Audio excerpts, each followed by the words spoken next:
Bom, a gente hoje vai, enquanto o pessoal está entrando, a gente pode ir conversando um pouquinho, né? A gente vai terminar hoje o capítulo 16, Encantamento Pernicioso.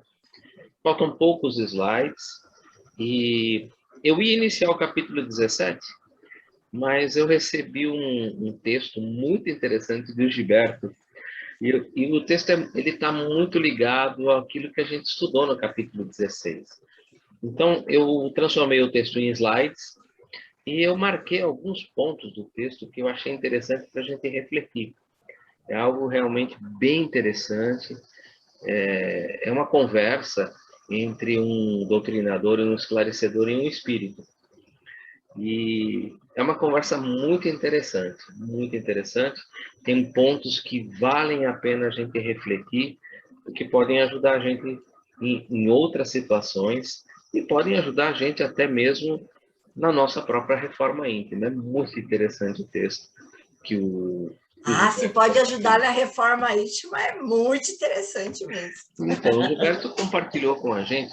Eu acredito que esse texto já rodou pela internet, é um texto do Hugo Lapa, e é um texto, pelo jeito, não é. Eu dei uma olhada na internet antes, lógico, de fazer os slides, para ver a idoneidade do texto, qual era o grau do texto. O texto tinha sido alterado do padrão original que ele era.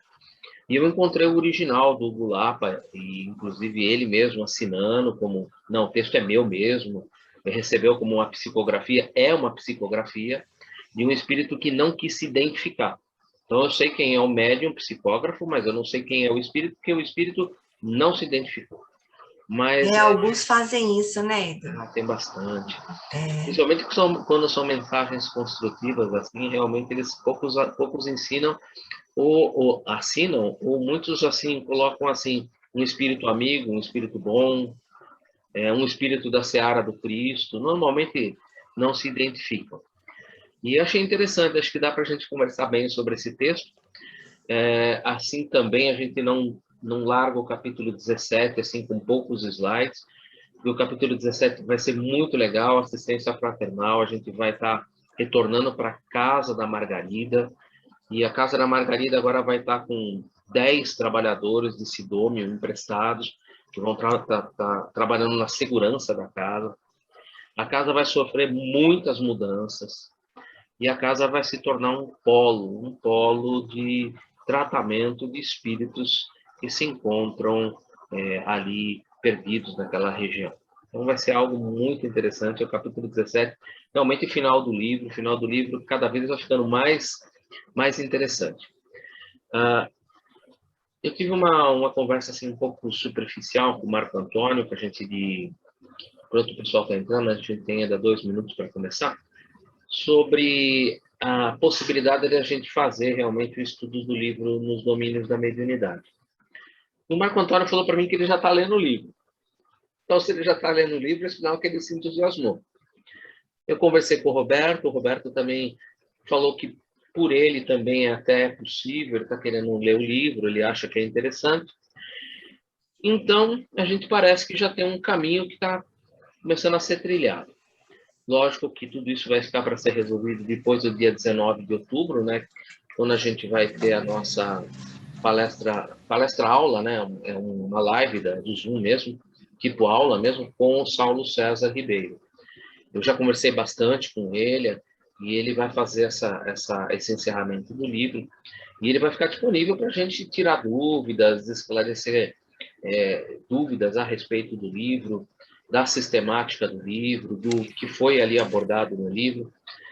Além, como ele falou, eu vou levar algumas coisas que são de conhecimento nosso, de pesquisa dos livros de Francisco Cândido Xavier, quando a gente começou a fazer os trabalhos do Evangelho por Emmanuel, né? Então ele deve trazer algumas coisas interessantes para a gente pensar. Eu comentei com ele sobre a possibilidade, eu falei, olha, a gente está estudando a possibilidade, como a gente já fez o Obreiros da Vida Eterna, estamos terminando o Libertação, de fazer nos domínios da mediunidade. Ele aplaudiu até, falou, que bom, né? Realmente é o caminho, né? Ele falou, o caminho realmente do estudo, se você vai estudar pelas obras de André Luiz, realmente esse. É começar pelo mais básico, né? Que é o Obreiros da Vida Eterna, o mais básico. Depois ir para aprofundar um pouco mais, que é o que nós estamos fazendo, que é a libertação. E depois dar um salto profundo, é um mergulho profundo nas obras, principalmente na obra do Livro dos Médiuns, né? No livro Nos Domínios da Mediunidade. Como a gente deve ter ali ainda até o dia 19, a gente tem 2 feriados, eu não coloquei aulas para os feriados, né? E eu também estou conversando com o Marco Antônio e com o Roberto, e possivelmente nesses 2 dias de feriado, a gente vai fazer, para quem quiser, esse é facultativo, né? A gente vai fazer já um pré-estudo, assim, de uma base. Olha, o que vocês vão ver lá nos domínios da mediunidade, né? Então, a gente vai fazer tipo uma base, assim, olha, quais são os tipos de mediunidade que você vai ver ali, nos capítulos tal e tal, você vai ver tipo psicofonia consciente, semiconsciente, você vai ver psicografia mecânica, psicografia semimecânica. A gente vai dar uma ideia das mediunidades que vão estar dentro do livro.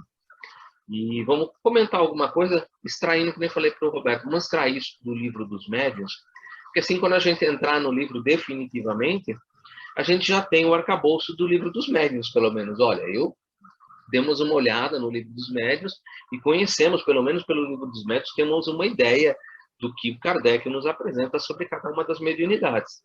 E agora André Luiz, com a ajuda do irmão Aulos, nos domínios da mediunidade, vai mostrar isso aí lá para o lado espiritual. E aí que vai ser muito legal, porque é a partir da erraticidade que ele vai ali trazer esses conteúdos. É muito interessante, mediunidade, animismo. Olha, vai ser um passeio lindo. Eu já li o livro acho, 2 vezes, então tem coisas que eu sei até decoro onde é que está já.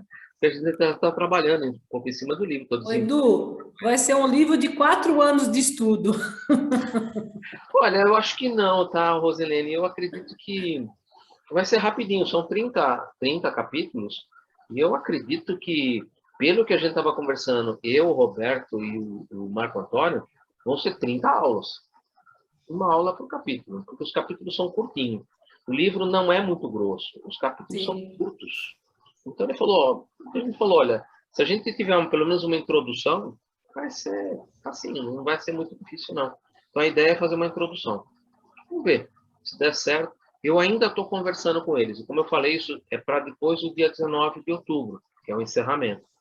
Então, por enquanto, estamos tudo estou aguardando. O Roberto ele tem intenção de fazer um curso para o 2º semestre. Só que aí o curso seria de terça-feira, só que iria começar em setembro. Só que ele está com um pouco de receio de iniciar em setembro. Ele está achando que a gente está, como ele falou, o pessoal está achando que a gente já terminou a pandemia, nós não terminamos nem de vacinar as pessoas. Então ele falou, eu prefiro agir com um pouco mais de prudência, eu vou esperar até outubro para ver. Então, já que a gente vai até outubro, dia 19 de outubro é o encerramento. Eu falei para ele, então espera o encerramento, e aí a gente senta e vamos ver o que a gente vai fazer.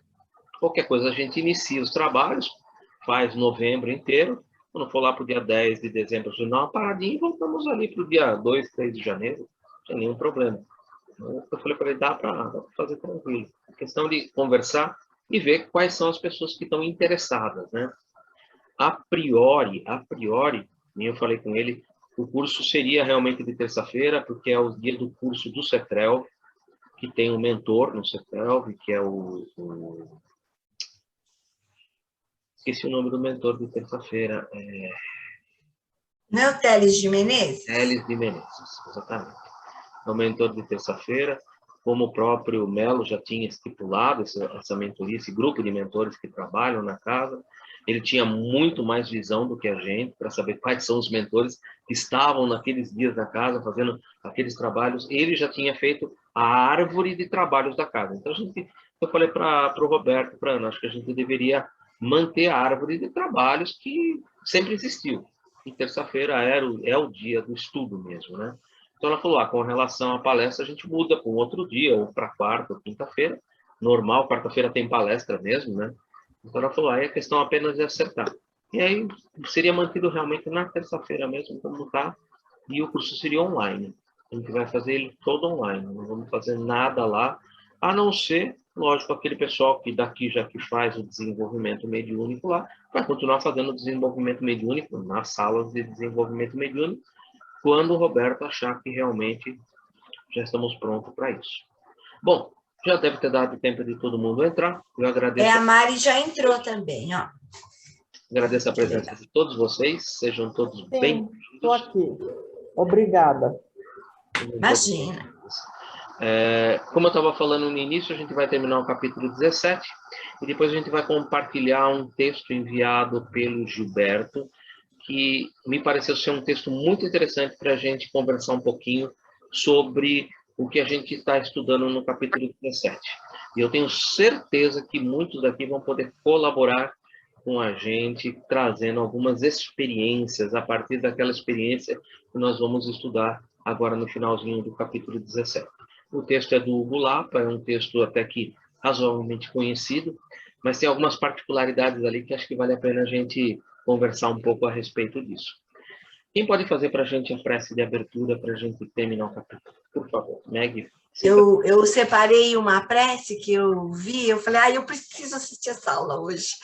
É uma oração de São Tomás de Aquino, para pedir para Deus a graça e a luz nos estudos. Eu falei, gente, eu preciso levar lá para o Edu essa oração. Mas Aquino não é da Patrística? Deixa eu fechar. Desculpa, não te ouvi. São Tomás de Aquino, acho que é são os pais da igreja, da patrística, não é? Eu acho que sim.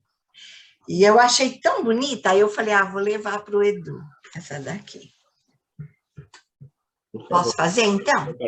Então, vamos nos concentrar, inspirar, muita paz, muito amor, e expira gratidão por esta oportunidade, por esse instante em nossa vida. Então, vamos lá, oração de São Tomás de Aquino.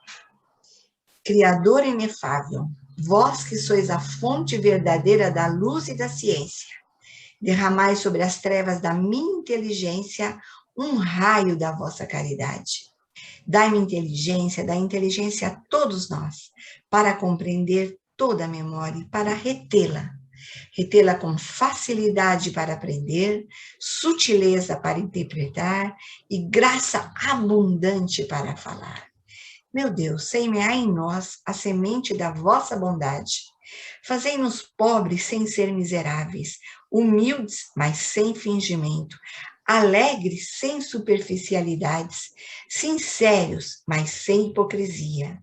Senhor, que façamos o bem sem presunção, que corrijamos o próximo, mas sem necessidade de arrogância, que admitamos a sua correção sem soberba, que a nossa palavra, que a vossa palavra em nossas vidas sejam coerentes. Concedei-nos a verdade das verdades, inteligências para conhecer-vos, diligência para vos procurar, sabedoria para vos encontrar, e uma boa conduta para vos agradar, confiança para esperar em vós, constância para fazer a vossa vontade. Orientai-nos a todos, meu Deus, em nossas vidas. Concedei-nos saber o que nos pedes e ajuda-nos a realizá-los para o nosso próprio bem e para o bem de todos os nossos irmãos. Que assim seja, graças a Deus, graças a Jesus. Linda oração de abertura. Obrigado. Bom, vamos compartilhar a tela para que a gente possa conversar um pouquinho a respeito. Nós estávamos parados praticamente nesse slide, é um slide à frente desse, né? Em que a gente tinha parado aqui, que Sidônio, né, estava falando para André, o ciúme e o egoísmo constituem as portas fáceis de acesso à obsessão arrasadora do bem.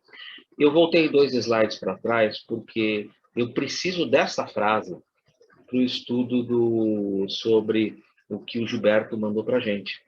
Ele mandou um texto, como eu falei, eu transformei o texto em slide, está no final desse capítulo, para a gente dar uma analisada. É uma conversa em que um obsessor está conversando, está dialogando com o dialogador, com o esclarecedor, com o esclarecedor da sessão, né? E a gente precisa dessa frase, né? Porque ali nós vamos encontrar um problema muito parecido com esse, né? O ciúme e o egoísmo constituem portas fáceis. Nós temos portas, né? De acesso à obsessão arrasadora do bem. Pelo exclusivismo afetivo, a médium nesta conversação já se ligou mentalmente em sintonia aos ardilosos adversários dos seus compromissos sublimes, e deixando transparecer imensa tristeza, acrescentou: repara, pede para que André Luiz repare no que está acontecendo. Nesse momento, o inteligente obsessor segurou as mãos da senhora parcialmente desligada do corpo físico e prosseguiu. Ela está em desdobramento, e ele é um espírito já desencarnado. Então, esse processo de segurar ali é perfeitamente aceitável. Ela está em desdobramento, tá, gente? Obsessor. Dona Isaura, acredite. Somos seus leais amigos. Os protetores verdadeiros são aqueles que, como nós, lhe conhecem os padecimentos ocultos. Não é justo que se submeta a arbitrariedades do marido infiel. Nossa, né? Você percebe pela conversa que só um pouquinho de análise na conversa você perceberia, né, que não é um espírito de luz para usar uma linguagem desse porte, né? Abstenha-se de recolher-lhe o cortejo de companheiros hipócritas, interessados em orações coletivas que mais se assemelham a palhaçadas inúteis, né?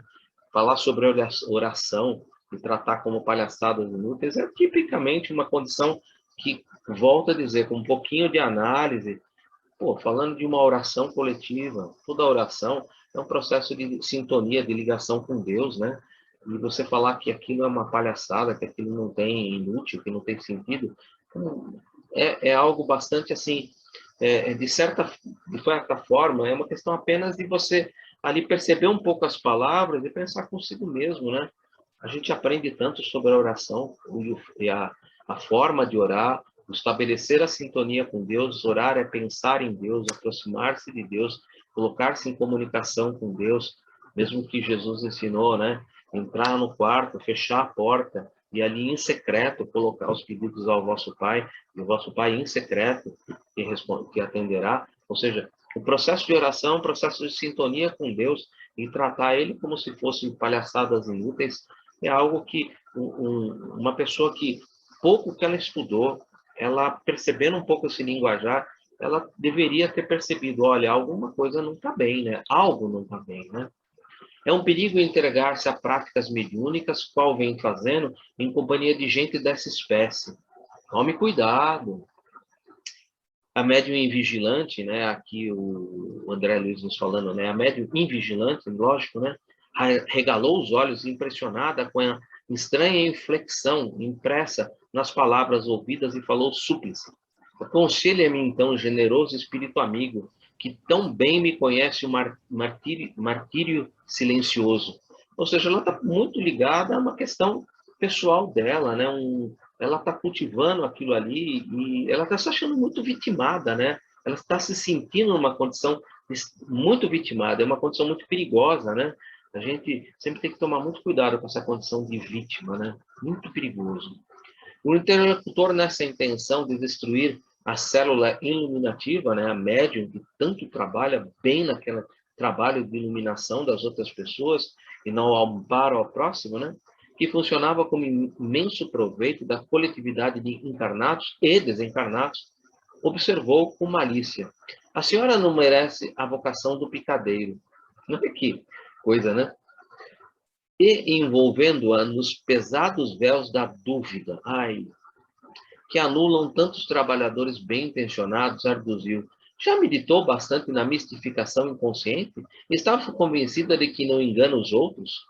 A angústia é falta de fé, né? E quando eles percebem, eles realmente te empurram para que você fique extremamente angustiado, porque a angústia é uma clara falta de fé, uma clara falta de confiança. Então, essa dúvida, eles aproveitam essas oportunidades, e por isso que a gente sempre, quando a gente está lá no desenvolvimento mediúnico, é desenvolvimento mediúnico, é educação mediúnica. Liberta, deixa vir, vai ter uma parte anímica grande, no início vai mesmo, é natural.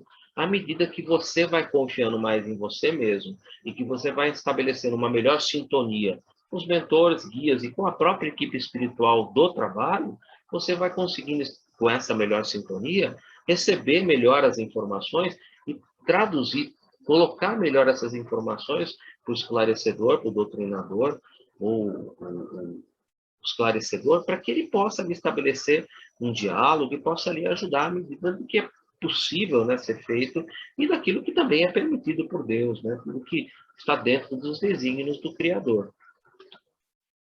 As incorporações de entidades supostamente benfeitoras não passam de pálidas influências dos espíritos das sombras. Se você analisar, olha, as incorporações de entidades supostamente benfeitoras não passam de pálidas influências de espíritos das sombras. Você percebe que tem coisas que não se fecham, né? E de alta percentagem dos produtos do seu próprio cérebro, de sua sensibilidade agitada pelas exigências descabidas das pessoas que frequentam a casa. Ele fala no início que existem, né? Tá colocando as incorporações, ele está ratificando, são incorporações mesmo, né? E depois ele fala que isso é mistificação. Quer dizer, ele mesmo, ao mesmo tempo que ele afirma uma coisa, ao mesmo tempo ele desafirma. Você percebe que não tem lógica, é uma situação realmente que falta um pouco de lógica, né?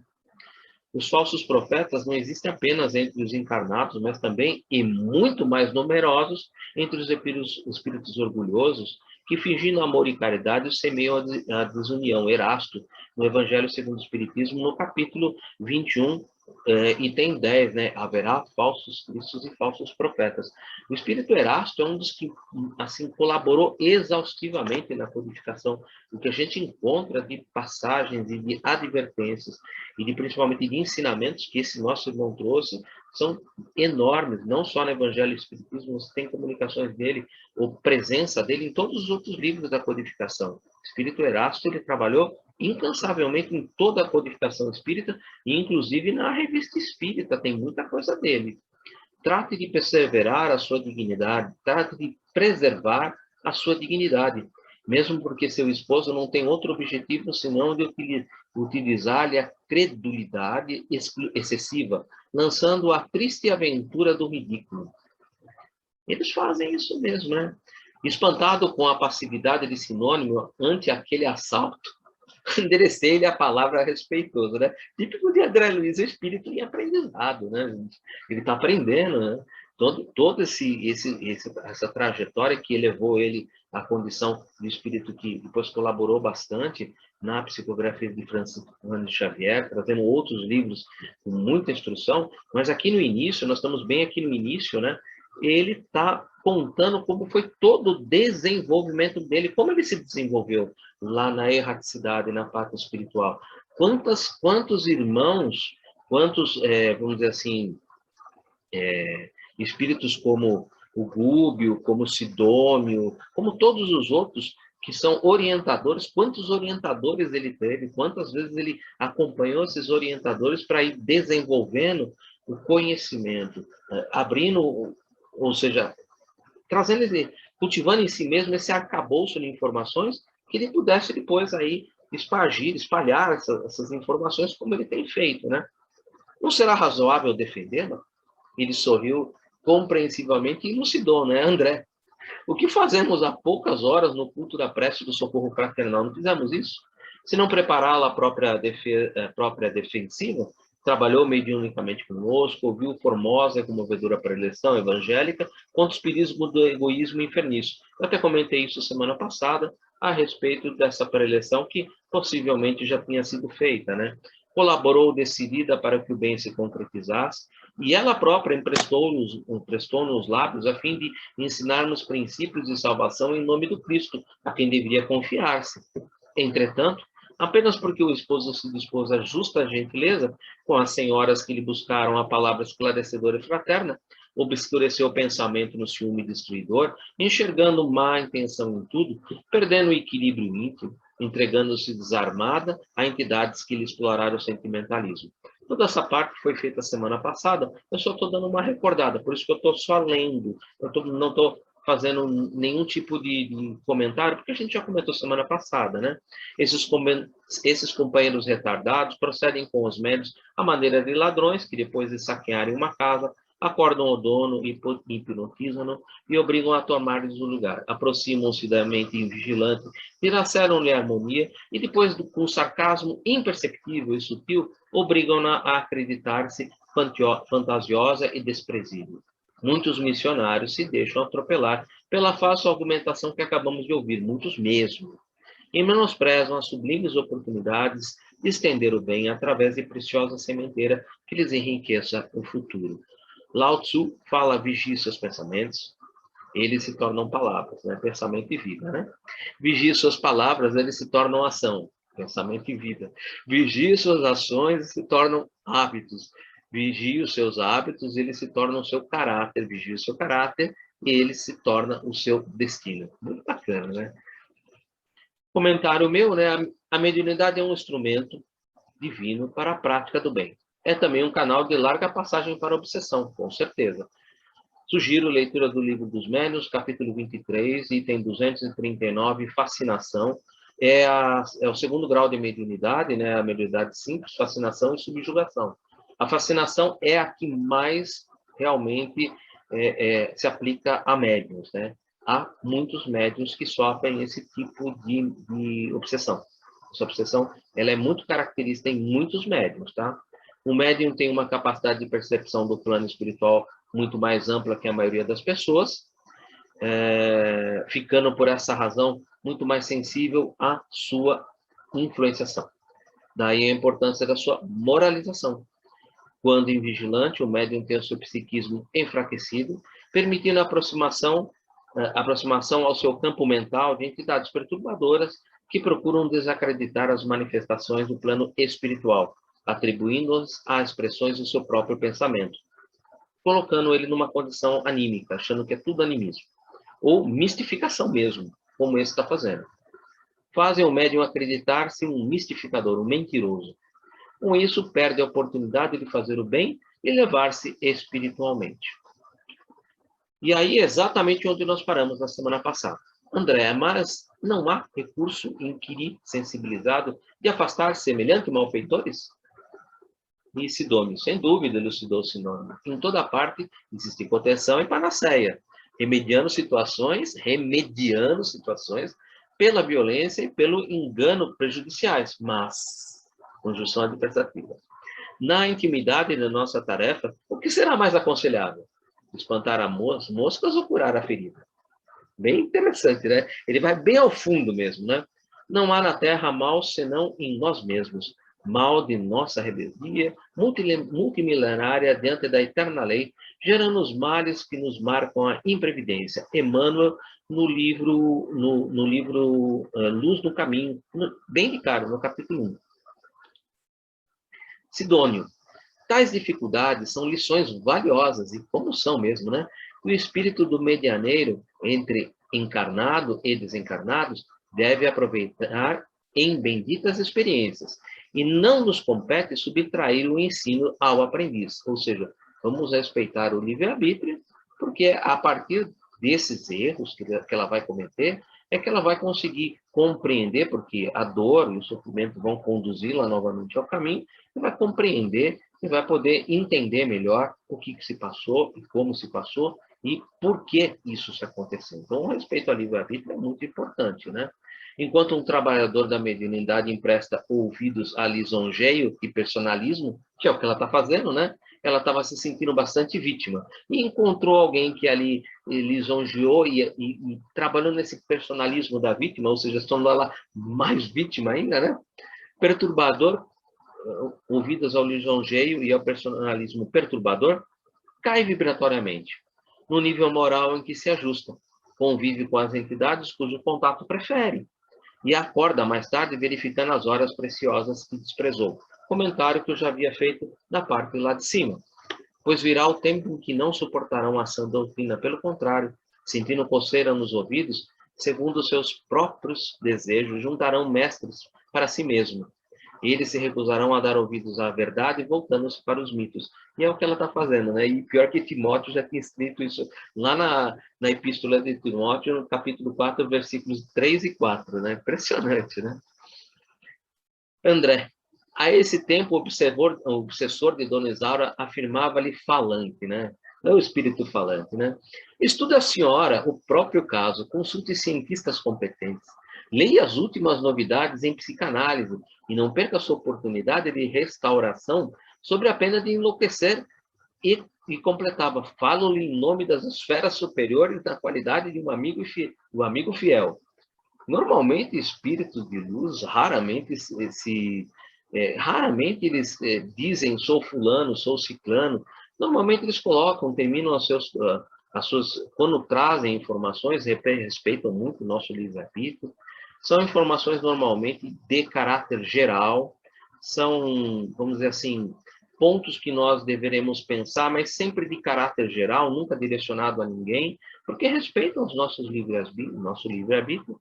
Normalmente não se identificam, normalmente colocam como um trabalhador do Cristo, um trabalhador da seara do Cristo, um espírito amigo, a grande maioria utiliza assim, um espírito amigo, um irmão do trabalho. Normalmente são as assinaturas finais são dadas normalmente dessa forma, né? E falando em nome das esferas superiores, na qualidade de um amigo fiel, esferas superiores, realmente esse daí foi bem longe mesmo, né? Ele realmente se qualificou ali como alguém que fosse o suprassumo do suprassumo, né? Impressionante, né? Nesse momento, Sidônio abeirou-se do grupo e fez-se visível para Dona Isaura. Eu coloquei em azul para que a gente notasse isso, tá? Fez-se visível para Dona Isaura, hipnotizada pelos perseguidores. E a médium registrou-lhe a presença com alguma dificuldade, exclamando: vejo Sidônio, nosso devotado amigo espiritual. Nosso devotado amigo espiritual. Vê que interessante, né? O verboso obsessor que, de maneira alguma, percebia a nossa vizinhança, e não tem nem como, tá, gente? O padrão vibratório de André Luiz e de Sidônio era tão distante desse grupo que não tinha realmente como esse obsessor não ter a mínima ideia da presença dos dois ali. Estavam numa sintonia tão fora, tão desequilibrada, que realmente não tem como. Por isso que ele deixa muito claro, olha, ele falava isso com liberdade com relação à nossa irmã, porque ele não nos via. Porque, de outra maneira, você poderia estar pensando assim, como é que esse cara está fazendo essa investida sobre essa mulher, se ele está vendo a gente aqui? Não, ele não via, de maneira nenhuma. Eles estão em padrão vibratórios muito diferentes. Em virtude do baixo padrão emocional em que se mantinha, zombou Franco. Nada disso. A senhora nada a ver, é pura ilusão. Abandone o vício mental. Vício mental, esse cara não é bobo, tá? Ele não é bobo. Abandone o vício mental para evitar maiores desequilíbrios.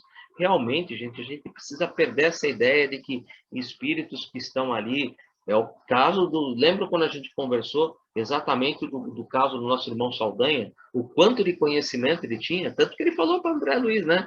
Leitura não me falta, conhecimento não me falta. Eles têm conhecimento. O próprio Gregório, gente.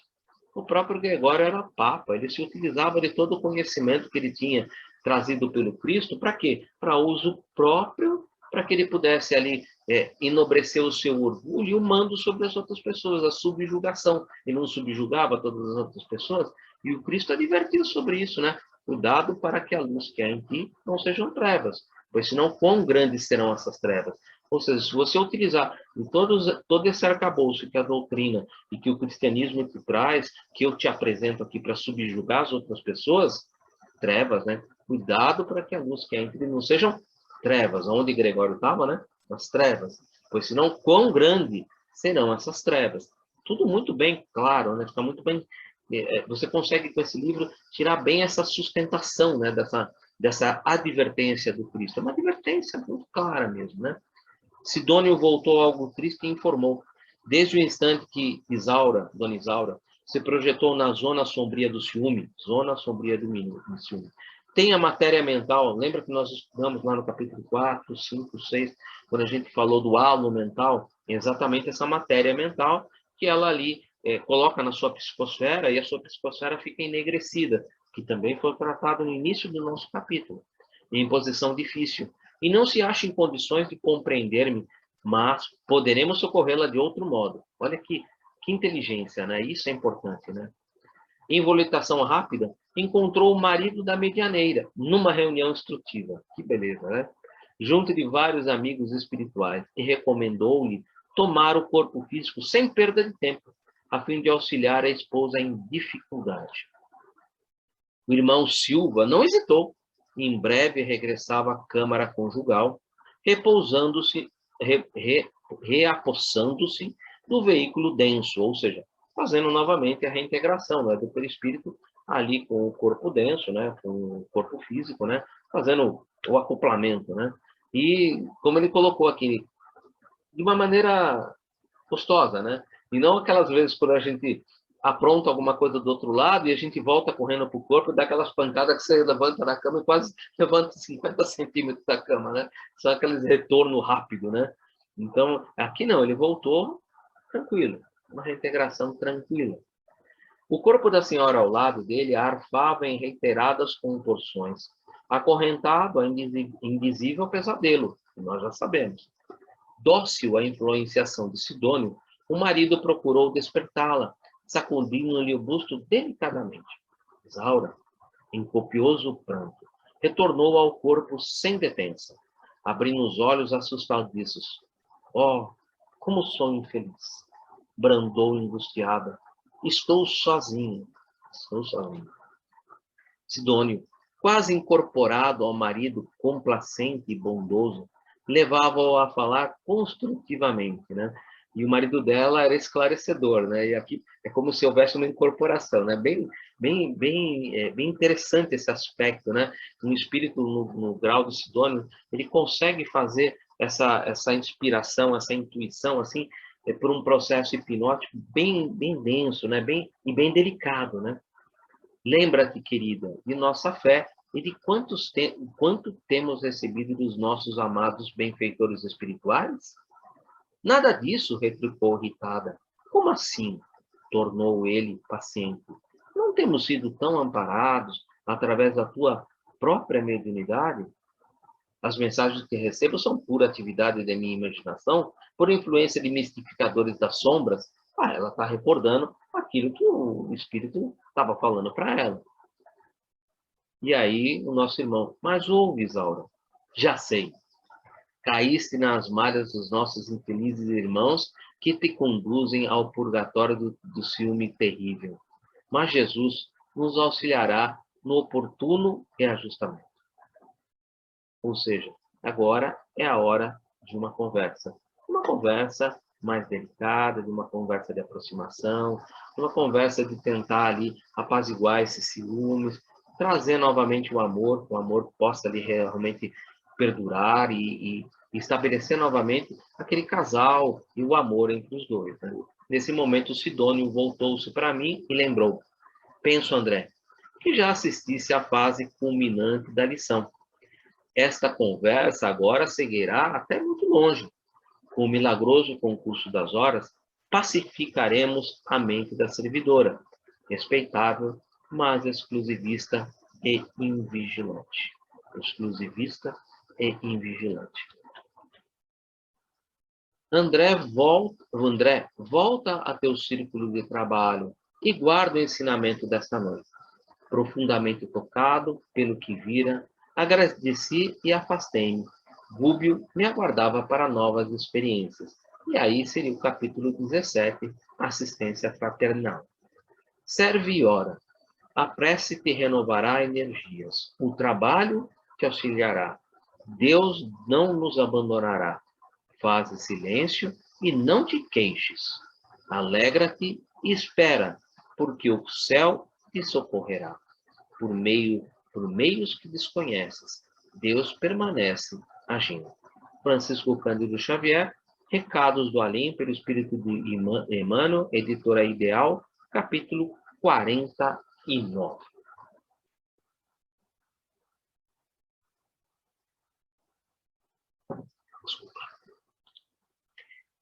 Esse texto foi o texto que o nosso irmão Gilberto me encaminhou hoje, logo cedo, eram umas 10 horas, mais ou menos, e esse texto é de Hugo Lapa.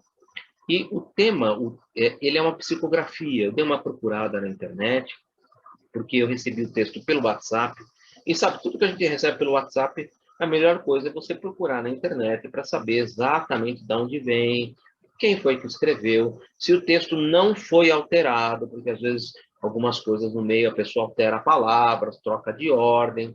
Então eu fui procurando, até que eu realmente encontrei quem era o autor. Na verdade, o Hugo Lapa, ele é um médium de psicografia, um psicógrafo. E ele recebeu essa mensagem, mas essa mensagem, como ele fala, não está assinada. O espírito que passou essa mensagem para ele não assinou. Não se trata aqui, por exemplo, de algo que o Hugo Lapa presenciou, que é o que eu li e fui atrás. Não, isto não aconteceu. Isto é um texto de estudo que foi passado, uma psicografia que foi anotada por Hugo Lapa, mas é como, por exemplo, assim, como a gente olha ali no Evangelho, tem, por exemplo, a parábola do bom samaritano. Descia um homem de Jerusalém para Jericó, caiu em poder dos ladrões. Aquilo é uma parábola, tá, gente? Não existiu nada daquilo, não existia o homem que caiu, não existia o sacerdote, é uma parábola, é uma história. Aqui é uma psicografia. Se isso realmente aconteceu em algum centro, não sabemos. Nem o Hugo Lapa coloca isso na página dele. Não se sabe. Ele não presenciou, ele apenas psicografou, é uma psicografia. Pode ter ocorrido em algum centro? Pode ter ocorrido. Pode ter ocorrido. Nós não sabemos, não temos essa informação. Pelo menos o que o Lapa nos passou, que eu li na página dele, inclusive no próprio Facebook dele, ele tem um monte de mensagens psicografadas, são inúmeras mensagens, tá? E essa, por exemplo, eu fui conferi ela parágrafo por parágrafo, para ter certeza que eu ia trazer o original da mensagem, e não aquilo que foram passados aí de um lugar para outro, eu fui buscar o original. E a partir desse original, eu achei interessante a gente colocar para a gente fazer uma análise. Porque mesmo sendo uma psicografia, mesmo nós não sabendo se isso realmente ocorreu, é plausível que possa ter ocorrido. Pode ter ocorrido, pode ocorrer. E eu vou dizer para vocês que algumas coisas que ele vai colocar aqui, na minha vida mediúnica, eu já vi acontecer. Eu já presenciei o fato, e realmente é exatamente da maneira como ele descreve. Inclusive, alguns pontos eu até marquei em cores diferentes, que são pontos que eu já presenciei e já vi isso acontecer. Essa psicografia, ela tem muito a ver com o capítulo que a gente estudou. E ele dá uma ideia bastante interessante para depois, inclusive, no final, ela não é longa, a gente abrir um espaço para a gente conversar e trocar experiências, porque com certeza outros também já passaram por situações muito parecidas com essa, e que podem aqui trazer algo mais, compartilhar algo mais, para a gente enriquecer um pouco mais o nosso conhecimento, o nosso cabedal de conhecimento, principalmente nessa área, que eu acho muito importante. Hugo Lapa, um obsessor no centro espírita. Essa foto, inclusive, eu tirei do próprio Facebook dele, nessa mensagem, que eu quis manter bem original. Eu falei, não, eu vou manter bem original, como é o cara que escreveu, eu vou deixar bem original, porque assim, se as pessoas depois quiserem procurar na internet, vão achar o original. Não vão, eu realmente percebi que tem diversas casas espíritas, não são poucas, tá, gente? Mais de 20 eu achei, que colocam essa mensagem também para o pessoal que trabalha dentro das casas, para o pessoal ler essa mensagem. Então, é uma mensagem que é muito difundida. Possivelmente, muitos de vocês já devem até ter lido. Num centro espírita famoso e muito frequentado, o senhor Raimundo estava iniciando os trabalhos de desobsessão, os trabalhos de esclarecimento espiritual. O senhor Raimundo, como bom doutrinador espírita há mais de 30 anos, guardem isso, o senhor Raimundo, como um bom doutrinador espírita há mais de 30 anos, fez uma prece de abertura, e pediu a Jesus que ajudasse a libertar todos os irmãos que viessem à sala de desobsessão, do sofrimento que atravessavam. Uma prece de abertura tradicional, pedindo que os irmãos ali, que o Mestre Jesus possam orientar todos nós, para que façamos um bom trabalho de orientação mediúnica. Sem nenhum problema, tudo perfeito, dentro do que qualquer trabalhador estaria ali realizando nesse processo. Raimundo viu o médium incorporar um espírito que dizia estar no umbral, sofrendo muito por conta da raiva, mágoa... Peraí, eu acho que eu pulei uma... Não, não pulei. Raimundo viu o médium incorporar um espírito que dizia estar no umbral, sofrendo muito por conta da raiva e mágoa que sentia de um desafeto. Senhor Raimundo iniciou, então, os procedimentos de desobsessão clássica e disse que o espírito, esse E deveria estar maiúsculo, me perdoe, tá? O espírito deveria perdoar o desafeto, pois a lei do amor é a nossa salvação. Processo tradicional. O espírito, novamente esse E deveria estar maiúsculo, incorporado com um olhar penetrante, disse: e por que devo confiar em você? E aí? Como é que a gente sai de uma dessa, né? A primeira coisa que a gente imagina-se numa sessão de desobsessão, esclarecimento, um espírito incorpora ali, a partir do médium. Incorporação a gente vai entender no sentido de que aproxima-se e o médium ali, o médium em psicofonia, está ofertando ao espírito a possibilidade da comunicação pela psicofonia. Iniciou ali dizendo que ele se encontrava no umbral e que sofria muito por conta da raiva e mágoa que sentia de um desafeto. Tudo bem, começamos o trabalho, ele começou o trabalho e, de repente, o espírito vira para ele e diz: e por que devo confiar em você? A resposta: ora, meu irmãozinho, disse Raimundo, estamos aqui num centro espírita, onde os ensinamentos de Jesus são praticados. Nós aqui ajudamos todos os espíritos sofredores e necessitados. Bem, tudo dentro daquilo que se imagina. E você também ajuda a si mesmo ou só pensa em ajudar os outros? Perguntou o espírito. Olha só como as coisas estão ficando complicadas, né? E você também ajuda a si mesmo ou só pensa em ajudar os outros? Perguntou o espírito. O senhor Raimundo ficou surpreso com a pergunta, e eu também, né? Se tivesse uma pergunta dessa, né? Mas como doutrinador experiente, sabia que não podia cair nas artimanhas dos obsessores e disse: irmão, não estamos aqui para falar de mim. Você está no umbral e precisa de ajuda. Você não quer sair do umbral? Olha, eu coloquei isso daqui numa cor um pouquinho diferente, que eu coloquei.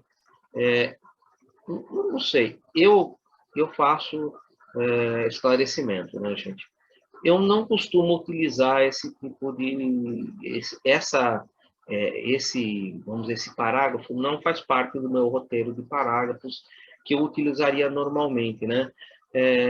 Você dizer para alguém que está no umbral e você está recebendo ele ali com carinho, com amor, né?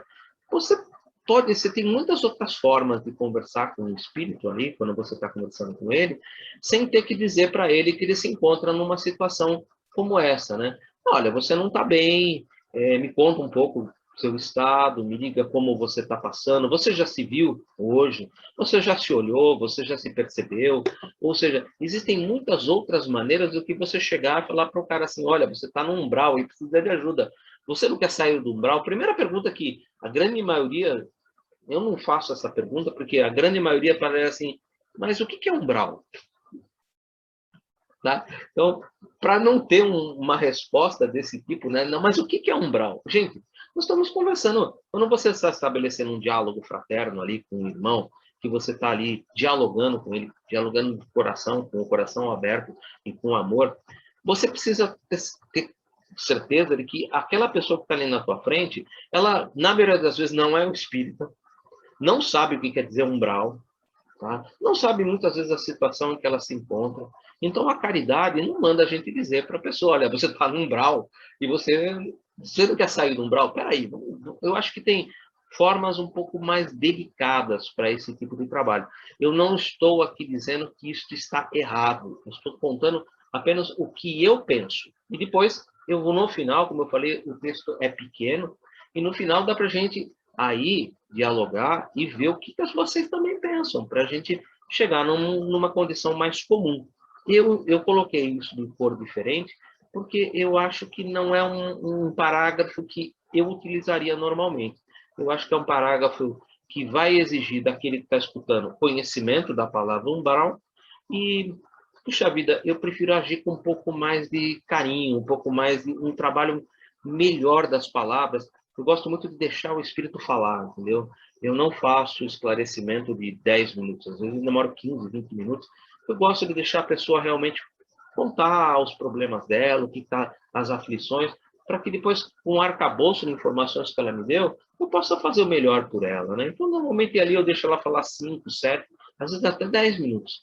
E depois, com todo aquele arcabouço de informações, fica mais simples de trabalhar, de ajudar, de tentar fazer alguma coisa por aquela pessoa, dentro daquilo que é possível, dentro daquilo que Jesus permite, dentro daquilo que Deus também permite que a gente ali realize. Sim, eu quero, disse o obsessor. Essa resposta de sim, eu quero, já me deixaria, se eu fosse uma pergunta tão direta, um Brown, né? Já me deixaria assim meio com a cabeça em pé, né? O cara sabe o que é um Brown, né? Então não é um qualquer, né? Sim, eu quero, disse o obsessor. Eu só fico me perguntando como existem tantas pessoas vivendo no nível ou no estado umbralino e não percebem mesmo estando encarnados. Pois, afinal, como o senhor mesmo ensina em suas palestras, aqui no centro, o umbral é um estado de consciência e não um lugar, o espaço físico. Ou seja, já pegou o cara que lá em cima falou, você está no umbral, ou seja, que estava colocando ele dentro de um lugar. E o espírito, olha a inteligência desse espírito. Eu já perceberia pela inteligência, ele está falando, mas peraí, você na tua palestra lá não fala que não existe esse lugar, que é um estado de consciência, e você acabou de colocar lá em cima que eu estou no umbral. Vocês percebem que há um jogo aqui, e que é a atenção do ouvido, né? Aquilo que Jesus fala, né? O ouvido de ouvir, né? É você perceber as respostas e o grau que essas respostas estão indo, e, ao mesmo tempo, a profundidade sobre aquilo que você falou. Você colocou uma coisa e você recebeu um retorno que te coloca assim, nossa, o cara está realmente lá em cima, né? Eu aqui dei uma patinada, né? E na hora o cara pegou assim, não, peraí, ó. Pois, afinal, como o senhor mesmo ensina em suas palestras, aqui no centro, o umbral é um estado de consciência e não um lugar no espaço físico. Quem tem dúvidas sobre isso, por favor, leiam as perguntas 1014, 1015 e 1016 do Livro dos Espíritos, que falam sobre purgatório, inferno, purgatório, céu, inferno e purgatório. E aí ele vai dar essa ideia bem específica sobre estado de consciência. Kardec, ali, as respostas são fantásticas, vale a pena depois dar uma lida. Alguns espíritos vivem no umbral porque não conseguem se desprender da raiva e mágoa que sentem de um desafeto. Olha só, né? Mas o senhor, seu Raimundo, perdoa todas as pessoas? Não sente também raiva e mágoa de alguém? Inverteu a ordem, né? Quer dizer, em vez do seu Raimundo estar fazendo ali o esclarecimento, o espírito está agora inquirindo ele, está fazendo inquirições em cima dele, né? O senhor Raimundo estava ficando irritado com o obsessor. O que acontece quando a gente fica irritado? O que acontece quando a gente sente ciúmes? O que acontece quando a gente sente cólera? O que acontece? A gente abre portas. Portas para que a gente possa ser obsediado. A irritação, gente, é uma coisa que pode acontecer com qualquer um esclarecedor. Eu já tive oportunidade de trabalhar com esclarecedores, assim, que eu considero, assim, esclarecedores com muita experiência. Trabalhei muitos anos com um senhor que é um esclarecedor que eu tenho muita consideração por ele, tenho muita confiança, inclusive, por isso que eu trabalhei muitos anos com ele. É um esclarecedor que realmente conhece muito de doutrina espírita, tenho muita confiança nele, e ele faz esclarecimentos realmente de muito boa qualidade, vamos dizer assim, e que ajudam muitas pessoas, ajudam muitos espíritos que se manifestam através dos membros. Porém, esse irmão com quem eu trabalhei assim muito mais de 10 anos, eu nem consigo majorar o tempo que eu trabalhei com ele, em uma das vezes que ele estava fazendo um esclarecimento de um espírito um pouco assim mais, como esse, um pouco mais reticente, um pouco mais com certa, assim, domínio um pouco mais da palavra, um pouco mais de vigor nas suas colocações. Pela primeira vez, eu vi esse doutrinador ali se perder um pouco. E, em alguns momentos, não que ele sentisse raiva, mas ele ficou irritado. Ele se sentiu um pouco irritado como a maneira como o espírito se dirigiu para ele. E nesse processo dele ficar irritado, ele perdeu um pouco do equilíbrio para terminar o trabalho. O trabalho terminou, mas não ficou assim, vamos dizer assim, não foi um esclarecimento que você possa no final falar assim, não, o espírito saiu daqui esclarecido. Eu diria para você que ele não saiu esclarecido, tanto que algumas sessões depois ele se manifestou pelo mesmo médium e ali houve novamente um diálogo mais fraterno, né, depois desse momento, né, e ali houve uma certa, entre os dois, um certo equilíbrio novamente. Mas para você, eu quis trazer isso porque eu trabalhei com essa pessoa por mais de 10 anos. E como eu falo, ele é um esclarecedor de um dos melhores que eu conheço. De todos que eu trabalhei, realmente é alguém que muita experiência, muito conhecimento, mas todos nós estamos sujeitos. Se a gente não se vigiar, se a gente não ficar muito atento, eles podem encontrar um ponto, alguma coisa, principalmente aqui no caso, no final vocês vão ver que não se trata de um obsessor, tá? Aqui é um espírito, pelo próprio linguajar, já deu para perceber que aqui não é bem um obsessor, né? Mas os obsessores, eles procuram, eles podem, às vezes, acompanhar você, que é o esclarecedor, durante um dia ou uma semana, procurando pontos onde você ali vacila, onde você faz alguma coisa da qual você não gostaria que fosse passada para as outras pessoas, e eles vão escancarar isso na cara das outras pessoas. Eles realmente podem te acompanhar. E eles vão aproveitar desses momentos em que eles vão fazer revelações que às vezes você não gostaria que fossem feitas, e se não gostaria que fossem feitas, então não deveria estar fazendo, porque está contrariando a sua própria consciência. E quando isso acontece, não faça isso, não fique irritado, porque a irritação vai abrir uma porta. E essa porta, uma vez aberta, ela pode levar a fazer uma desestruturação, pelo menos naquele momento daquela sessão. E, às vezes, pode até necessidade de haver uma interferência externa. Uma interferência, por exemplo, de um dos mentores que possa chegar e falar, não, basta. E termina e leva o espírito. Eu já presenciei também uma situação como essa, em uma desobsessão, em que o espírito, o esclarecedor, ele não conseguiu manter um diálogo, né, com o espírito, e o espírito ele começou a, praticamente, ele tomar conta, como esse daqui está fazendo, só que ele era um espírito trevoso, e ele estava tomando conta, estava começando a administrar a coisa. E por um dos médiuns, se manifestou o mentor da sessão, e o mentor da sessão, ele normalmente, quando ele se manifesta, pela sua autoridade moral, nós sabemos que a autoridade moral sobre os espíritos menos evoluídos, ela tem assim, uma condição peremptória, né? Uma vez que ela se coloca, o espírito apenas se retira, né? Então o espírito se manifestou pelo médium, o médium só falou, basta. E parou por ali.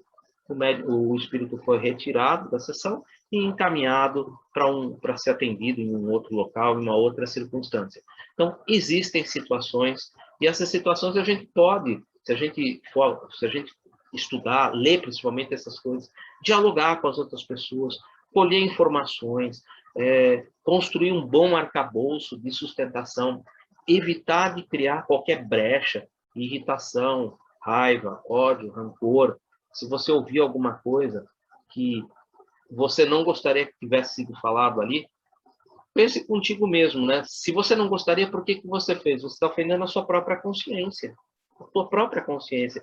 Então, aceite daquilo que você está escutando e até mesmo sinta-se resignado, porque normalmente são os inimigos que normalmente tocam na nossa cara aquilo que a gente precisa ouvir para a gente mudar de atitude. Os amigos normalmente eles são amigos, né? Então eles sabem, procuram estar mais ali do teu lado, te apoiar, tal, mas quando vem que você dá um deslize e tal, eles tentam, mas são mais tranquilos. E o inimigo, ele não, ele olha na tua cara e fala assim, você na tua palestra não fazia isso aqui não, e toca o dedão na tua cara. Mas é isso que é bonito, né? Porque você sente aquele impacto, né? E fala assim, olha quanto eu preciso mudar, olha quanto eu preciso vigiar as minhas atitudes, né? Então, o esclarecedor, ele realmente precisa ser uma pessoa que procura ali, na sua intimidade, ser o mais íntegro possível, né? Para que ele possa realmente ali ter um trabalho com segurança, executar um trabalho com segurança, e não ficar sempre pensando assim, e se hoje aparecer alguém que viu fazendo aquilo que eu estava fazendo na quarta-feira, na quinta-feira passada? Como é que fica? Entendeu? Então, eu acho que esse ponto é um ponto muito importante da nossa vida, quando a gente abraça essa doutrina, a doutrina espírita, e a gente, não, eu vou caminhar, eu quero entrar na área de esclarecimento, porque eu quero ajudar as outras pessoas da mesma maneira que eu sou ajudado, eu quero fazer o bem para o próximo, então tudo bem, você quer fazer isso, mas procure se preparar, procure realmente estudar, conhecer-se a si mesmo, procure não fazer coisas que a tua própria consciência fala para você, olha, não é bom fazer dessa forma, né? Vá se policiando, vá mudando o seu modo de agir, o seu modo de pensar. São hábitos, né? E hábitos são difíceis, a gente não muda de um dia para o outro. Não é verdade que o senhor também sente raiva e mágoa da sua ex-esposa? Olha aí, lavação de roupa suja, né? Sua ex-esposa que te traiu com um dos seus amigos há aproximadamente 10 anos? E isso pode acontecer, gente. Não duvide, isso pode acontecer. Não é verdade que até hoje você não consegue perdoá-los? Olha só. Um espírito obsessor, gente, nunca usaria a palavra perdoá-los ou perdão. Perdão não sai da palavra, não sai da boca do espírito obsessor. Quando usa esse termo perdoá-los, é um momento que você já deveria refletir. Isto é para mim. Isto é para mim. Isso não é um espírito obsessor. Isso aqui é para mim. Porque espírito obsessor só fala de vingança, ódio, crueldade, quer se vingar, quer matar, quer destruir. Um espírito obsessor não fala em perdão. Não é verdade que até hoje você não consegue perdoá-los? Eu sou um obsessor, senhor Raimundo? Olha que pergunta. Perguntou o espírito interrompendo o seu Raimundo. Eu me pergunto se todos nós não somos um pouco obsessores das pessoas que dizemos amar, mas que no fundo as tentamos controlar e ganhar seu afeto à força. Não é verdade que você tem sido quase um obsessor da sua filha adolescente? Quantas vezes por dia você liga para ela perguntando onde ela está? Quantas vezes você tolheu a liberdade da sua menina por conta dos seus próprios medos e incertezas que guarda no seu íntimo? Você pode estar sendo um grande obsessor encarnado dela e nem perceber. Olha que lição. Que lição de obsessão de encarnado sobre encarnado, né? Que lição linda. Seu Raimundo ficou atônito com aquelas revelações. Aquele espírito, novamente deveria estar com E maiúsculo, parecia saber tudo a seu respeito e estava ali desnudando seus defeitos um a um. Estava fazendo lavação de roupa suja. E pode acontecer isso, sim. E pode ser de um espírito benfazejo como esse, mas pode ser de um obsessor que esteja te acompanhando por algum tempo.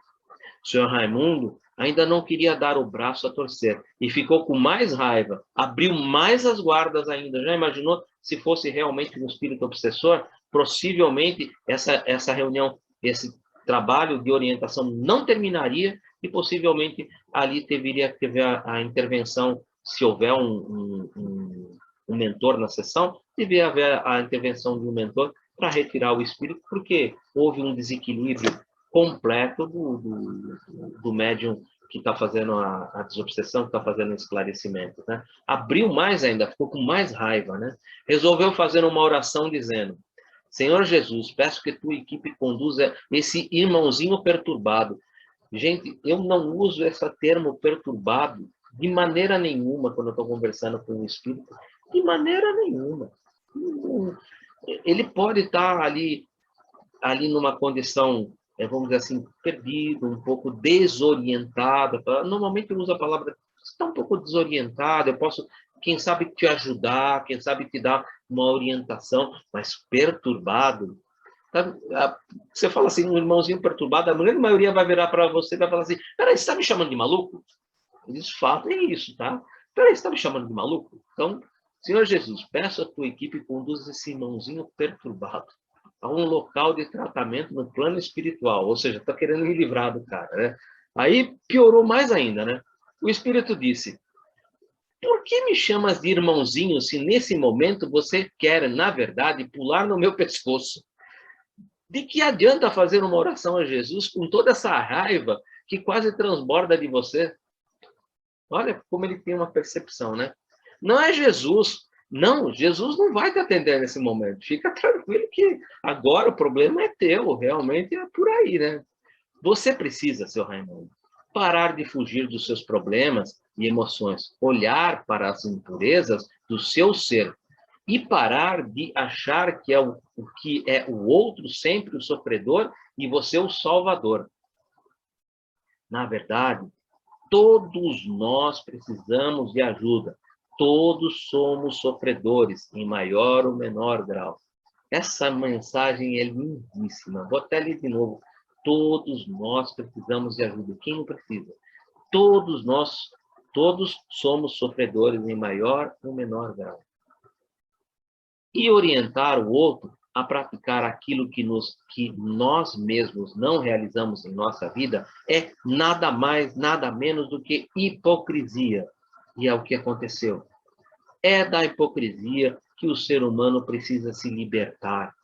Ensinar aquilo que pratica, ou apesar de ensinar aquilo que pratica, ou apesar de praticar, sem precisar orientar os outros, é fazer aquilo que nós mesmos não fazemos. Quando se vive a vida espiritual, nem precisamos ficar ensinando a outros. Nossos atos já demonstram os princípios que desejamos transmitir. Nós somos aquilo que pensamos e estudamos nesse livro Libertação, isso do começo até agora. Nós somos e refletimos aquilo que pensamos. A nossa irmã Isaura, a médium, ela era iluminada enquanto estava ali na sessão, ali sendo amparada e recebendo fluidos dos irmãos que estavam ali trabalhando com ela no processo mediúnico.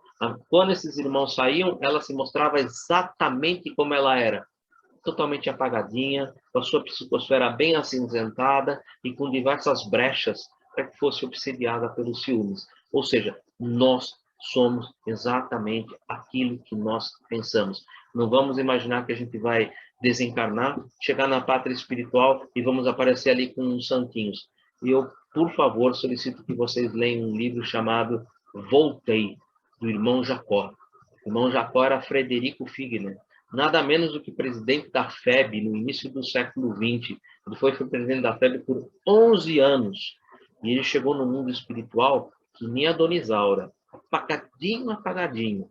Agora, só lendo o livro que vocês vão descobrir por que é que ele chega no mundo espiritual apagadinho, apagadinho. Ou, se preferirem, podem assistir algumas palestras do Saulo César Ribeiro, que de vez em quando ele toca nesse assunto sobre a construção daquilo que a gente tem no nosso coração, que é a construção do reino de Deus.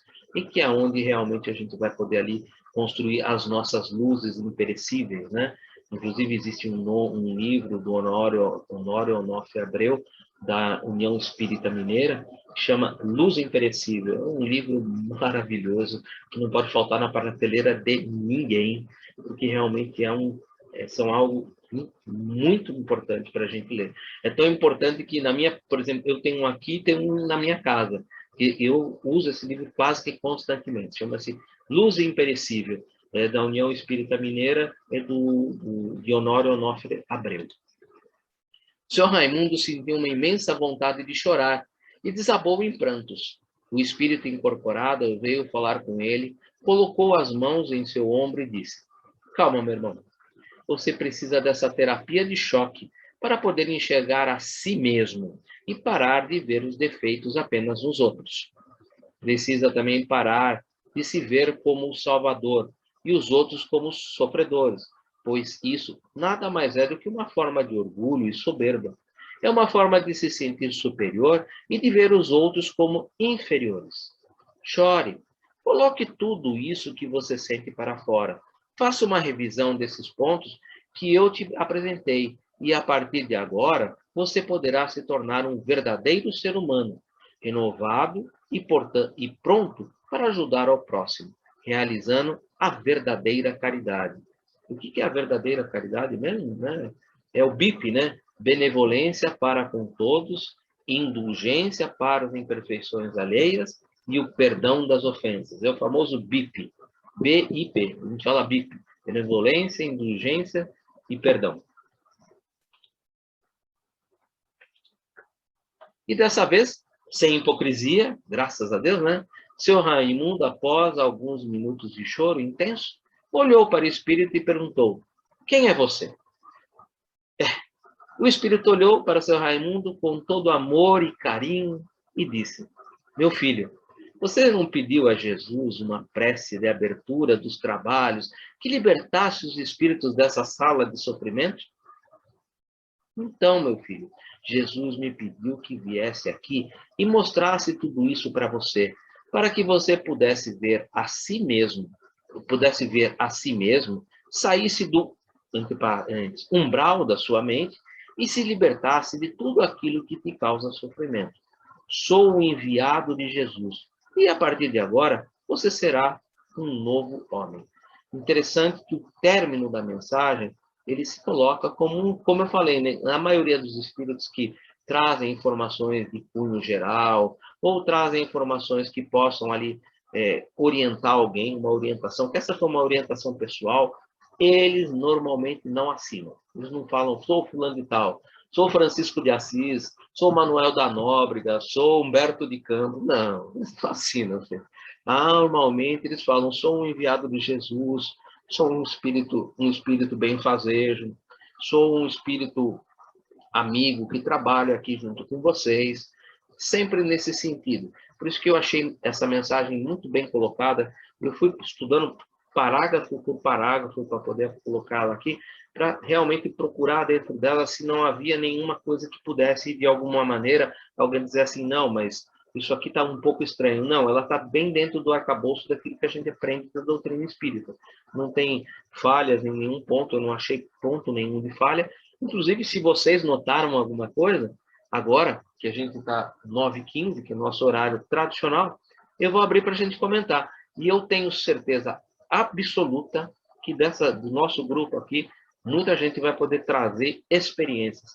E eu gostaria que vocês compartilhassem essas experiências com a gente, porque elas são muito importantes. Inclusive porque a gente não pretende estudar, se Deus quiser, e tudo correr bem, o livro Nos Domínios da Mediunidade. Se a gente vai estudar nos domínios da mediunidade, a gente precisa ter esse arcabouço básico, isso aqui é básico, tá, gente?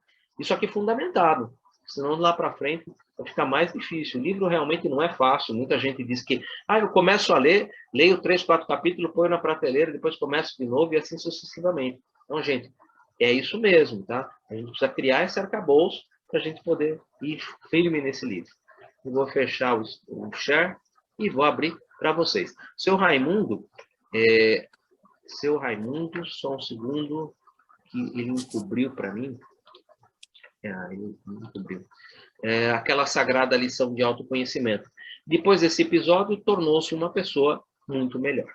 E aí ele encerra, né? O Sr. Raimundo chorou ainda mais, agradeceu imensamente a Deus e a Jesus, aquela sagrada lição de autoconhecimento. Autoconhecimento, né? Que bonito, né? Depois desse episódio, tornou-se uma pessoa muito melhor. E aqui agora a gente abre para vocês. A Zilda já levantou a mão. Por favor, sinta-se à vontade. Boa noite, gente. Eu só queria compartilhar uma experiência com vocês e também para ratificar a importância do preparo do doutrinador, né? Do esclarecedor, melhor dizendo, numa reunião mediúnica, né? Eu tive a oportunidade uma vez enquanto eu estava fazendo o trabalho de psicofonia, né, de dar passagem, e era um irmãozinho, espírito sofredor, alguma coisa assim, e daí, durante o trabalho do aconselhamento, tudo, ele virou e falou, mas eu nem te conheço. Como é que você fica me falando as coisas que eu tenho que buscar luz, que eu tenho que fazer, me libertar de coisas do passado? Eu nem te conheço, como é que eu vou escutar o que você está falando? E aí, a pessoa que estava fazendo o aconselhamento, né, teve bastante sabedoria para aquilo que você falou, né? Não colocou de nenhuma forma peso naquilo ou deixou aquele irmão mais preocupado ainda, ou mais duvidoso ainda, né? Teve bastante serenidade, bastante sabedoria para conduzir aquilo de uma forma bem tranquila, né? Com bastante paciência, explicando que era importante ter consciência e de que teria como ser diferente, né? Poderia ser diferente, caso ele assim quisesse, né? E aí, no fim, ele acabou falando, então, ok. E aí se despediu, né? Aí eu desincorporei. O que eu quero deixar ratificado é aquilo que você falou, né? Da importância de ter esse esclarecimento, ser muito tranquilo, né? Muito... eu acho que essa pessoa, mais ainda do que o médium, né, que incorpora, tem que estar muito mais preparada do que o médium, né? Porque o médium, na verdade, é uma passagem, né? E aí essa outra pessoa não, essa outra pessoa está recebendo aquela informação e precisa passar uma mensagem de acolhimento, de paz, né? De amizade, né? Para que haja realmente, para que tenha, né? Para que aquele irmão sinta-se acolhido e consiga tentar um outro caminho, né? Um caminho de menos trevas ou menos angústia, alguma coisa assim. Era isso que eu queria compartilhar com vocês. Obrigada. Eu agradeço, Zilda. Muito bom mesmo. Obrigado por compartilhar. Todas as informações são muito úteis. Eu não sei se a nossa irmã, a Clessa, se ela vai estar disponível hoje. Eu não sei se ela não está no carro, porque ela trabalha na NASEIC como esclarecedora. E eu queria ver se ela tem alguma coisa que ela pudesse aí compartilhar com a gente, alguma experiência. Eu não sei se ela tem condições de trazer essas informações para a gente agora, ou em uma outra oportunidade. Oi, Eduardo, boa noite, tudo bem? Tudo jóia, graças a Deus. Eu acho que eu não tenho a capacidade de trabalhar como médium, eu sou muito limitada.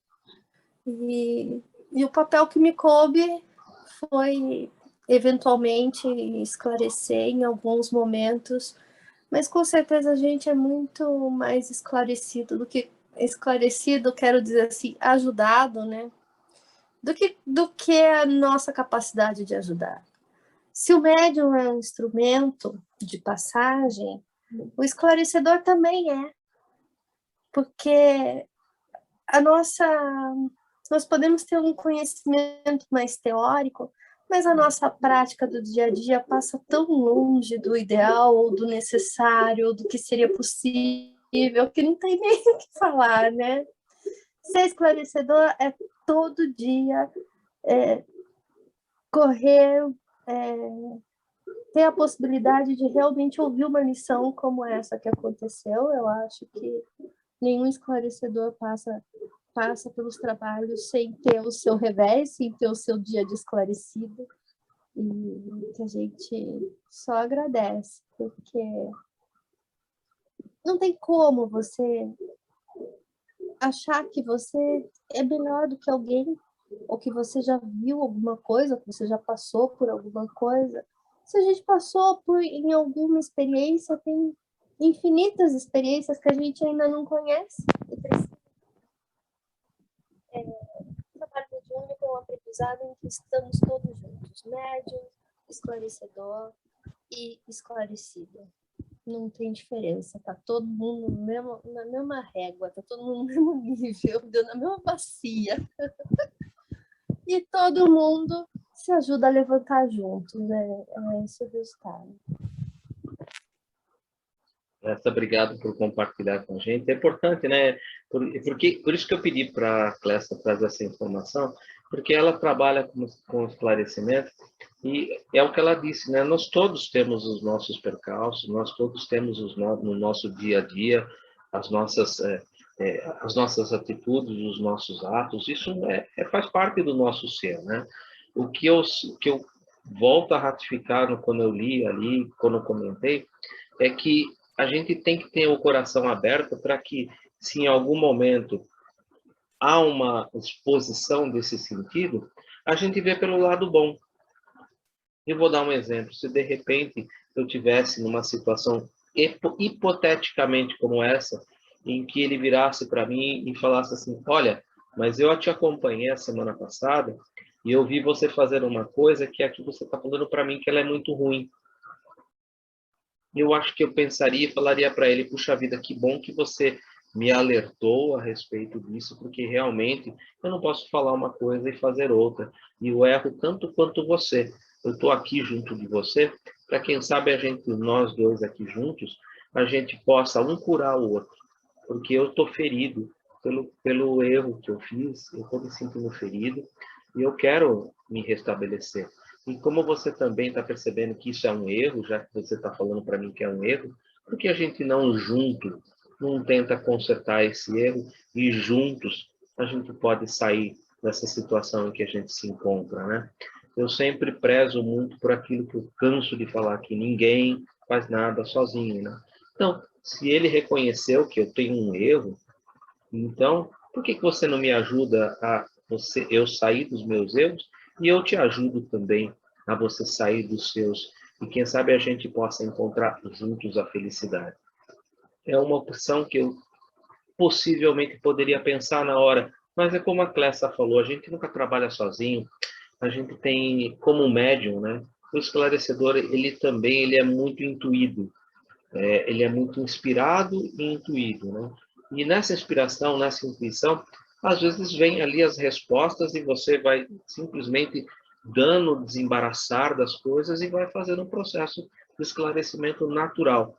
Eu estou apenas aqui fazendo um, abre aspas, um parênteses, de uma possível situação, de uma possível solução, entendeu? Mas tudo vai depender da hora, das circunstâncias, de como eu vou estar naquele dia, de qual vai ser a minha sintonia, o padrão de sintonia que eu vou estar, se o dia permitir uma boa sintonia, e assim sucessivamente. A gente sabe que tem dia que a gente está ponta firme, né? E tem dia que a gente está mais ou menos. Então, tudo depende desses dias. E quando a gente está mais ou menos, é sempre fé, confiança de que temos os nossos irmãos ali do lado, eles vão auxiliar, vão dar o amparo, vão dar sempre esse amparo, né? Bem-aventurados aflitos, porque serão consolados, né? Esse consolo está ali, né? Só que a gente precisa estar também ouvidos de ouvir e olhos de ver, né? Para que a gente possa ir adiante. Quem poderia compartilhar? Oi, Clécia, você quer colocar mais alguma coisa? Sim, me ocorreu aqui que quando a gente tem estudantes...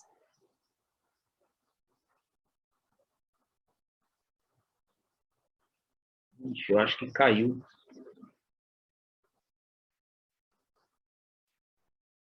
Eu acho que caiu.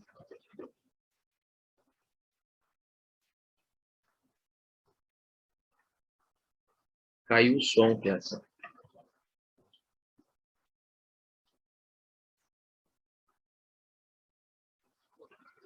Caiu o som. Alguém gostaria de colocar alguma coisa enquanto ela retorna?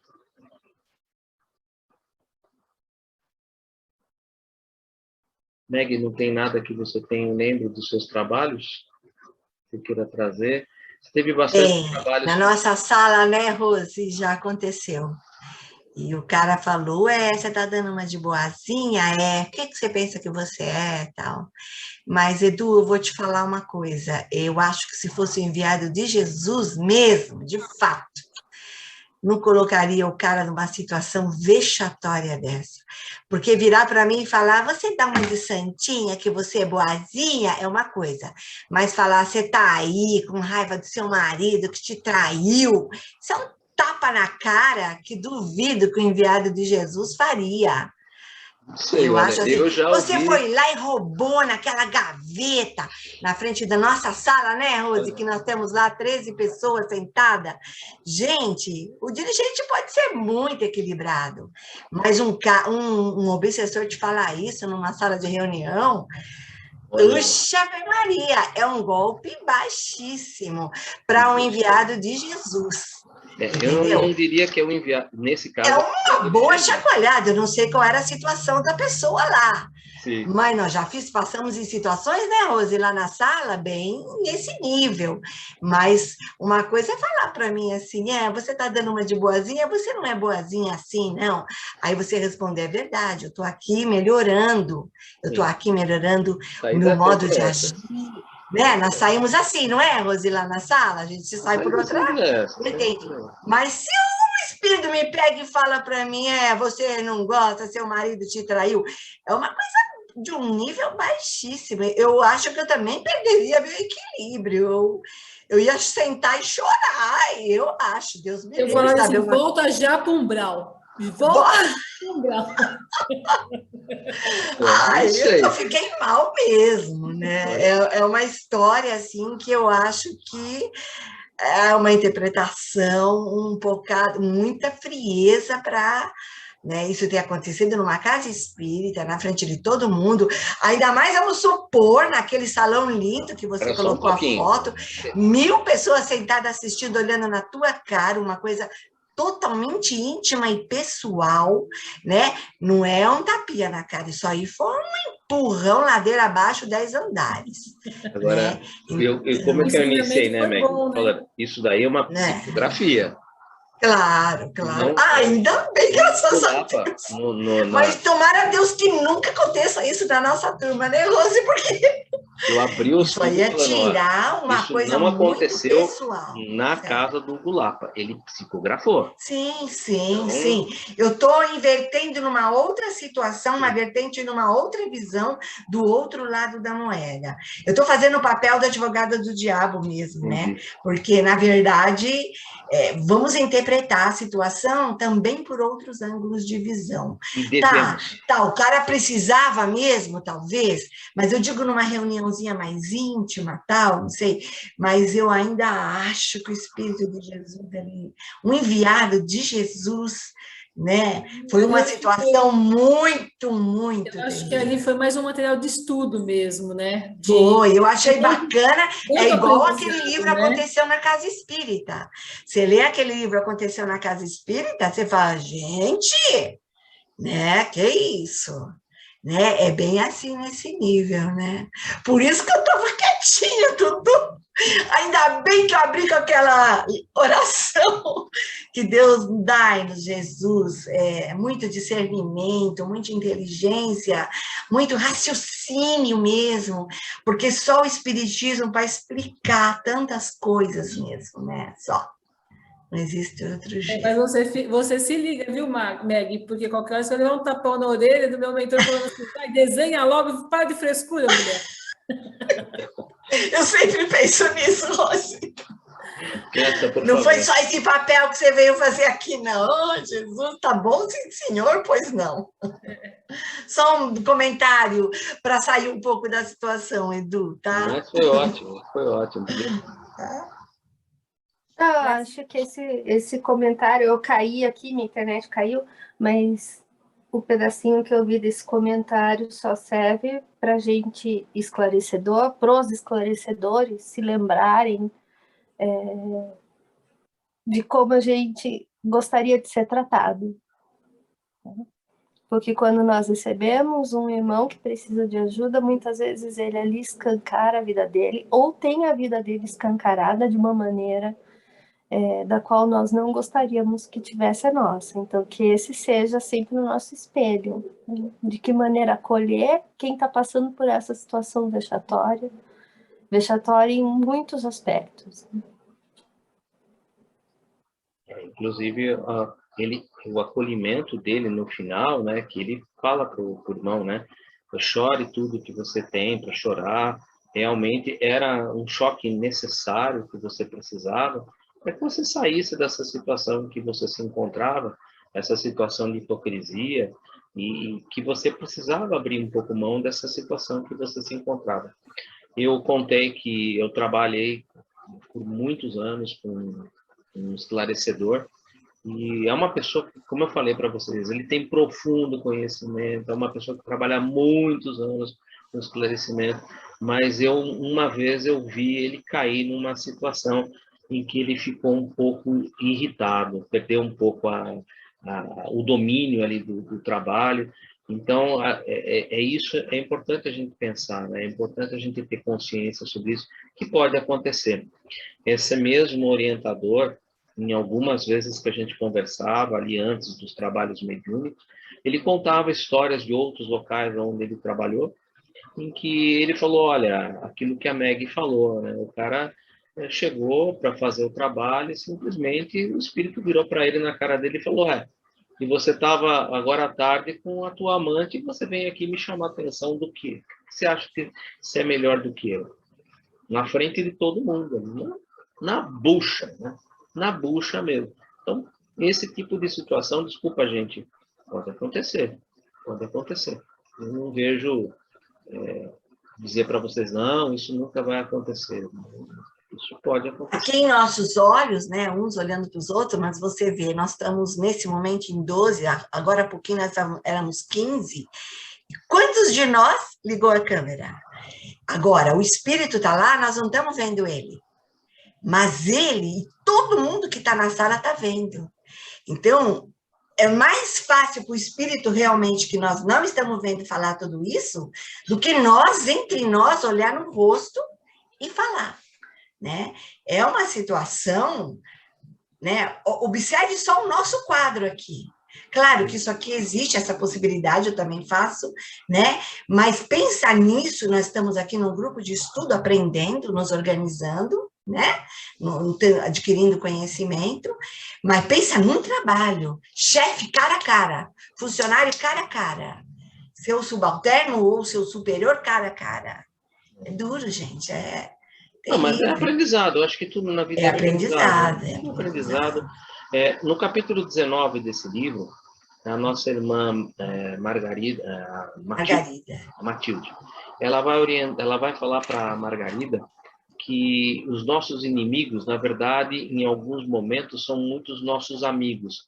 Porque aquilo que eu falei, eles vão ver a gente fazendo coisas erradas, em que os amigos vão ficar passando a mão na cabeça, e o inimigo vai botar o dedo na tua cara e vai falar assim, mas você não é o santinho que prega assim, assim, assado?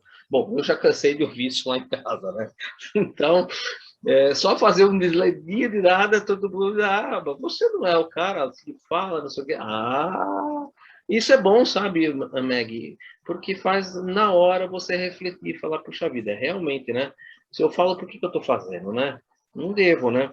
Então, é nesse momento que eu acho que é importante, sabe? Eu acho que essa chamada de atenção para ele, como ele termina, né? Vai transformar ele num novo homem. Ele vai sair dali numa situação bem diferente daquilo que ele entrou. Ele saiu um novo homem daquela reunião mediúnica.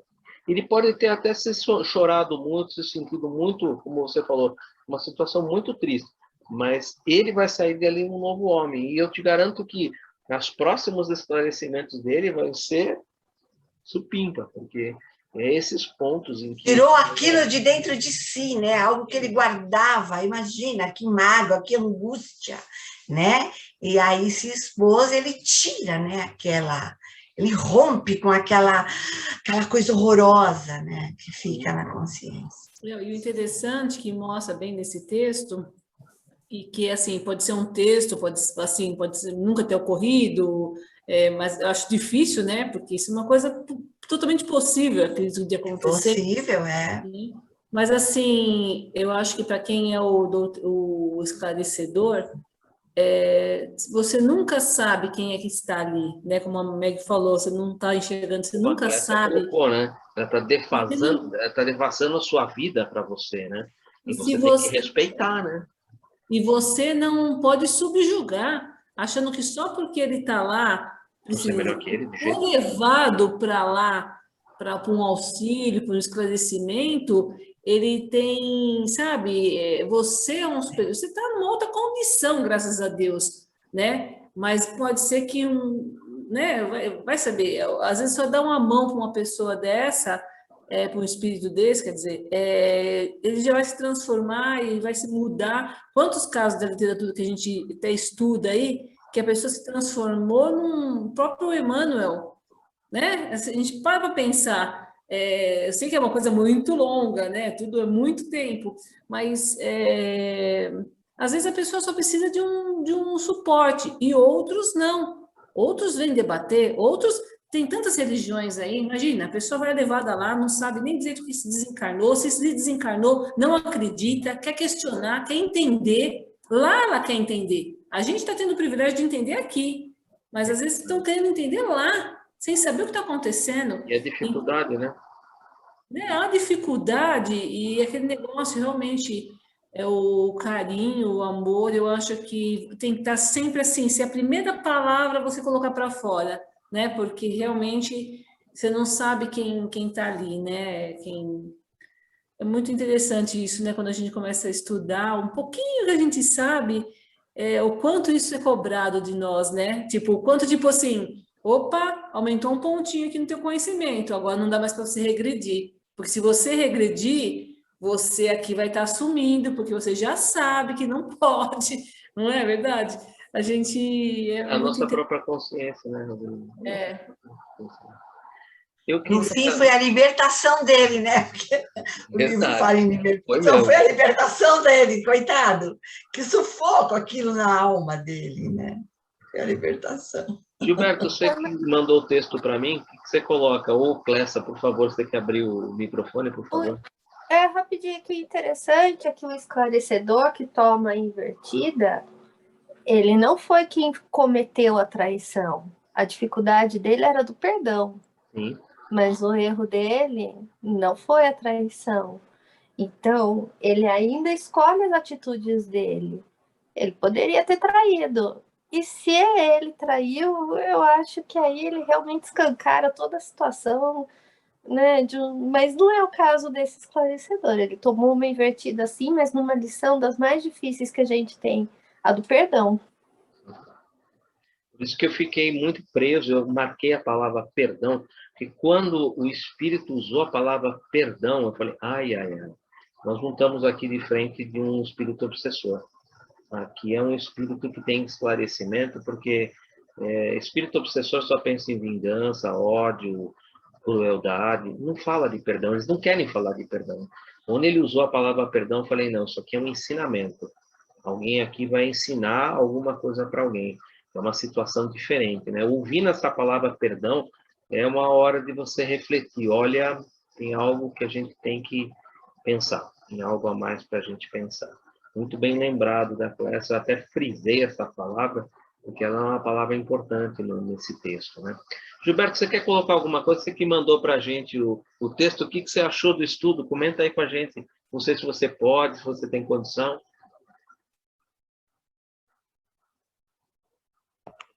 Oi, Edu, boa noite. Boa noite. Eu estava com a comida da casa aqui. Eu coloquei o texto porque eu achei interessante, né? E você vê como tem várias opiniões aqui, né? Como se alongou aí o debate, né? E, na verdade, eu coloquei esse texto porque eu achei que tinha tudo a ver com o que a gente estava estudando. Sim. E também eu até escrevi para você lá que às vezes a gente se sente o Sr. Raimundo, né? Em alguns momentos da nossa vida a gente se sente como o Sr. Raimundo, né? Então eu achei muito interessante. E aí vendo agora as discussões, você vê como cada um tem alguma coisa para colocar, né? Como abrange muita coisa, né? Como a gente aprende, né? Não existe nenhuma pessoa no mundo que não tenha nada para ensinar para outra pessoa. Sempre você tem alguma coisa que você sabe fazer que eu não conheço. Não existe ninguém que não tenha nada para ensinar. Todo mundo tem sempre alguma coisa para ensinar. Bom, gente, eu acho que é isso. Semana que vem a gente vai para o capítulo 17. E esse capítulo é lindo demais, assistência fraternal, porque, enfim, nós vamos agora chegar na casa e nós vamos ver como é que funciona uma casa quando ela se transforma num ponto de atendimento. Como ela se transforma, por exemplo, num centro espírita que, na verdade, vai estar ali com 10 trabalhadores fornecidos por Sidônio na atuação da segurança e como as pessoas que vão se aproximando vão sendo atendidas. A gente precisa lembrar, e esse capítulo 17 ele vai ser bonito para lembrar para a gente, que o esclarecimento dos espíritos eles acontecem naturalmente no mundo espiritual. Nós vamos ver como eles ali são esclarecidos naturalmente no mundo espiritual. Para nós é uma oportunidade maravilhosa que nós temos de participar do esclarecimento para aprendizado mais nosso. porque a gente vê os espíritos trazendo as mazelas e as consequências que essas mazelas trouxeram para a vida deles, na parte espiritual, apresentando para que a gente possa se preparar, para que a gente possa se conhecer a nós mesmos.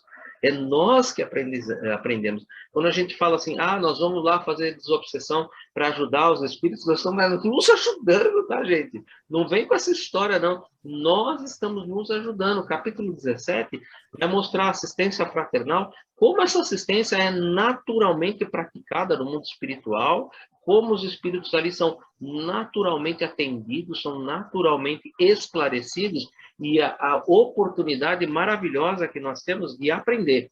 E esse aprendizado, na verdade, ele vai aparecer aqui no capítulo 17 e 18, e no 16 já apareceu, né? Na verdade já apareceu no 16, de uma maneira bastante superficial. O aprofundamento vai lá nos domínios da mediunidade, lá é que a gente vai ver exatamente quando um espírito está sendo atendido, quantos na sala estão ao mesmo tempo ali absorvendo aqueles ensinamentos. O livro Os Domínios da Mediunidade vai mostrar esse arcabouço de pessoas que ali acompanham esse esclarecimento e que absorvem aquilo e mudam a sua vida, né? É muito legal, isso é muito importante.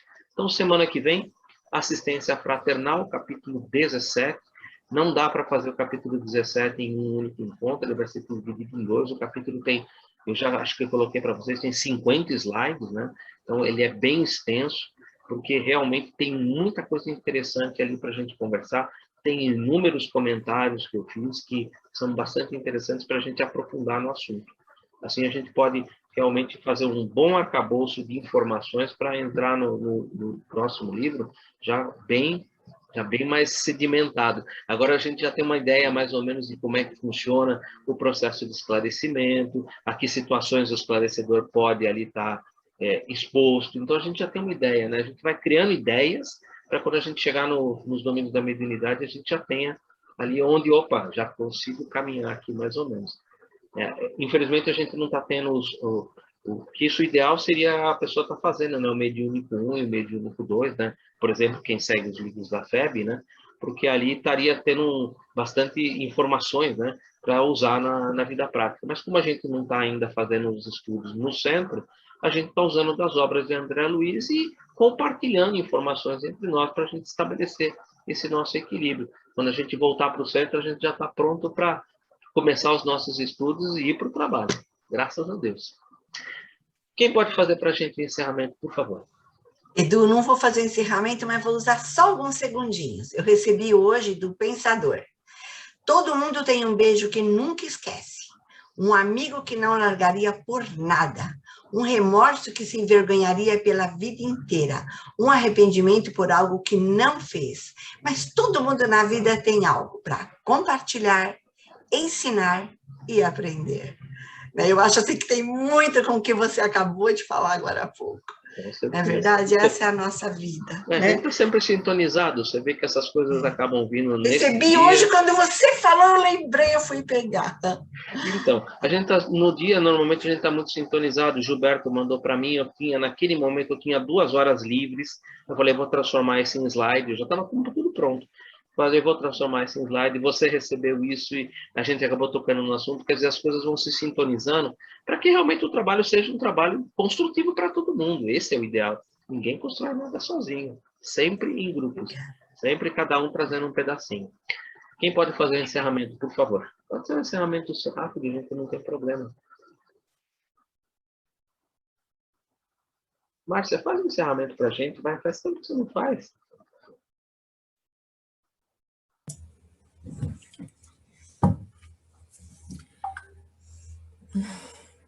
Então, vamos serenar o nosso pensamento, nosso sentimento a Deus, nosso Pai, a Jesus, nosso Mestre, sentimento de gratidão por mais um dia de nossas vidas, sentimento de gratidão por mais uma noite de estudos, de acompanhamento, de esclarecimento, que a gente possa cada vez mais absorver esses ensinamentos e colocá-los em prática.